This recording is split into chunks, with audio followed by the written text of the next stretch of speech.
Train રદ કરવામાં આવી છે। જૂનાગઢથી સમાચાર કે જ્યાં ધોધમાર વરસાદથી પારાવાર તારાજી જોવા મળી રહી છે। ભારે વરસાદથી વધાવી ગામનો જે સંપર્ક છે કપાઈ ગયો છે। લોકોને અવરજવર કરવા માટેનો રસ્તો બંધ થઈ ગયો।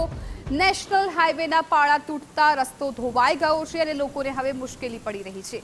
પ્રચંડ પ્રવાહથી આવેલા પાણી ખેતરોમાં ફરી વળ્યા છે અને રસ્તાઓ બંધ થયા છે। લોકોને પોતાનો પાક બગડે તેવી પણ ભીતિ છે। ખેતરમાં ટ્રેક્ટર ડૂબતા જેસીબી મંગાવવું પડ્યું હતું। ભયાનક સ્થિતિ છે અત્યારે જૂનાગઢની। નેશનલ ઓથોરિટી પર સ્થાનિકોના આક્ષેપો પણ છે કે બરાબર વ્યવસ્થા કરવામાં નથી આવી। નેશનલ હાઈવેની ભૂલની સજા ગામના ખેડૂતોને ભોગવવી પડી રહી છે। જૂનાગઢ જિલ્લામાં સર્વત્ર વરસાદ પડ્યો છે। હાલ પણ વરસાદની સ્થિતિ યથાવત છે। બીજી તરફ જૂનાગઢનું જે વધાવી ગામ છે તે સંપર્ક વિહોણું થયું છે કે જે વધાવીથી જૂનાગઢ જવાનો જે રસ્તો છે તે આપને જે દ્રશ્ય બતાવું છું કે જે જેસીબી જે ઊભું છે તેની બાજુમાં જે રોડ ધોવાયો છે। આ નેશનલ હાઈવે દ્વારા જે બનાવવામાં આવ્યો છે, જે ગરનાળું જે બનાવવામાં આવ્યું છે, આ રસ્તો છે વધાવી તરફ જતો હોય છે ત્યારે લોકોને આ અવરજવર માટે રસ્તો પણ બંધ થયો છે। આ વિસ્તારમાં રહેતા જે વાડી વિસ્તારમાં રહેતા લોકોના ઘરોમાં પણ પાણી ઘૂસ્યા હતા। તેઓ એમને પણ મુશ્કેલી પડી રહી છે। તેઓની ખાસ કરીને માંગ છે કે જે પાળો બનાવવામાં આવ્યો હતો તેમાં પણ ખાસ કરીને કઈ રીતે બનાવો તે આપણી સાથે આ સ્થાનિક લોકો જોડાયા છે। એમની સાથે વાત કરશું। આ જે રસ્તો બંધ થયો છે, કયા કારણથી રસ્તો બંધ થયો છે અને આ કઈ રસ્તો છે જોડતો માત્ર? વધાવીથી જૂનાગઢનો એકમાત્ર રસ્તો મેઇન રસ્તો છે અને આ વસ્તુતાની ઉપર જ્યારે પુલ બનાવવાનો હતો તો સેફ્ટી દિવાલ કરવાની હતી। એ લોકોએ કોઈ પ્લાન અનુલક્ષીને કામ કર્યું જ નથી।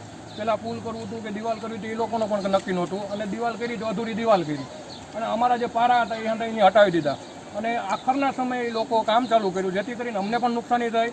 પછી ગામના માણસોનેથી નીકળવાનો પ્રોબ્લેમ છે અને આજની તારીખમાં નગરપાલિકાની ગાડી જે ટ્રેક્ટર છે તે ઓસિંદાનું પાણી આવતા અંદર પણ તણાઈ ગયું।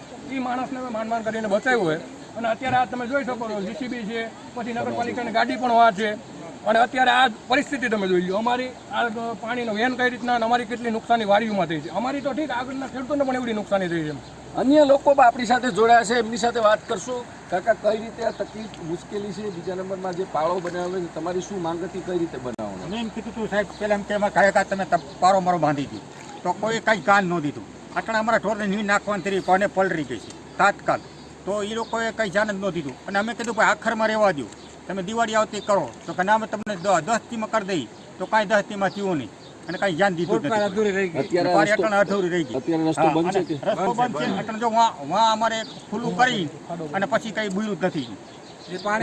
આ જે હતા સ્થાનિક લોકો વધાવીના અને ત્યારે આ જે રસ્તો જે છે તે બંધ થયો છે। વધાવીથી જૂનાગઢ આવવાનો રસ્તો બ્લોક થયો છે। હાલ જ્યારે આ ધોવાણ થયું છે તેમાં પણ ક્યાંક ને ક્યાંક ખેડૂતોના ખેતરો અને મકાનોમાં પણ ધોવાણ થયું છે। વિજયસિંહ પરમાર, TV9 વધાવી।